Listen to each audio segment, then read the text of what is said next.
तिकडे विदर्भामधले शेतकरी अवकाळीने त्रस्त आहेत। अवकाळीमुळे होणाऱ्या नुकसानामुळे शेतकरी चिंतेत आहेत। शेतकऱ्यांच्या चिंतेची कारणं सविस्तरपणे पाहूया।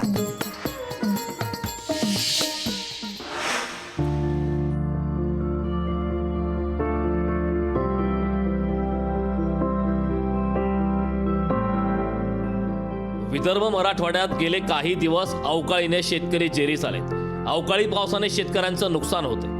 हिंगोलीत गेले 2 दिवस अवकाळी पाऊस पडतोय, त्यामुळे इथला शेतकरी चिंतेत आहे। हे आहेत संत्रा उत्पादक तुळशीराम मस्के। मस्केंची वडिलोपार्जित 5 एकर शेती आहे। ते दरवर्षी गहू, हरभरा, कांदा, संत्रा यासह इतर पिकांची लागवड करतात। यंदा संत्र्याला चांगला बहर आला होता, त्यामुळे पिकाला कीड लागू नये म्हणून त्यांनी महागडी औषध फवारली होती। याकरता त्यांना 1 लाख रुपये खर्च आला। बाजारात संत्र्याला चांगला भाव मिळेल अशी त्यांना खात्री होती, मात्र अवकाळीने त्यांच्या अपेक्षा मातीमोल झाल्या। आमच्या फळबागेचं खूप नुकसान झालं साहेब। हे संत्रा आता आम्ही यावर्षी असं आहे की खूप आशेने केलं, आणि हे पहा आता तुम्ही या कालच्या 2 दिवसापाण्यानं खूप नुकसान झालं। आता लोक कोणी आलं नाही, कोणता तलाठी आला नाही, कोणता गिरदावर आला नाही। कांदा आहे, पुन्हा गहू आहे, हरभरा आहे, हरभऱ्याचे घाटे पडले, गहू पसरले, पुन्हा कांदा बियाचा आहे त्याचे मुडके मोडले, अशी नुकसान आहे माझी। संत्र्या व्यतिरिक्त इतर पिकांचीही कमी अधिक प्रमाणात हीच परिस्थिती आहे।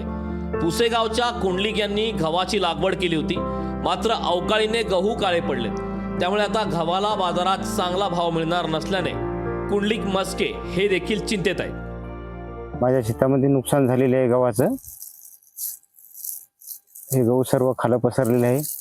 या 2 रोजाच्या पावसामध्ये बरेच नुकसान झालेले आहे गव्हाचे। काही गहू खालं पसरला, काही गहू काळा होऊन गेलेले आहे। सरकारनं काय नाही हे तक्ता म्हणजे भरपाई करून द्यावी। कोरडा दुष्काळ, दुबार पेरणी आणि आता अवकाळी पाऊस, वर्षभर हेच दुष्टचक्र सुरू असल्याने शेतकऱ्यांचं कंबर डमोळलंय। शेतकऱ्यांना सरकारकडून पीक विमा किंवा दुष्काळाची कुठलीही मदत मिळाली नसल्याने ते सरकारकडून मदतीची अपेक्षा ठेवून आहेत।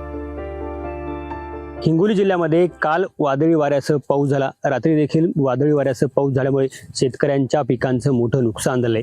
यामध्ये हिंगोली जिल्ह्यामध्ये फळबागे, संत्रा असो, त्याचबरोबर ज्वारी, गहू ही पिकं जे आहेत आडवी झालेली। आता तरी सरकारनं या शेतकऱ्याच्या पाठीमागे उभं राहावं आणि शेतकऱ्यांना मदत करावी अशी मागणी आता शेतकऱ्यातून केली जाते। कॅमेरामन राजेश सोबत गजानन वाणी, लोकशाही मराठी, हिंगोली। लोकशाही मराठी, ऐका, पहा, जागरूक रहा।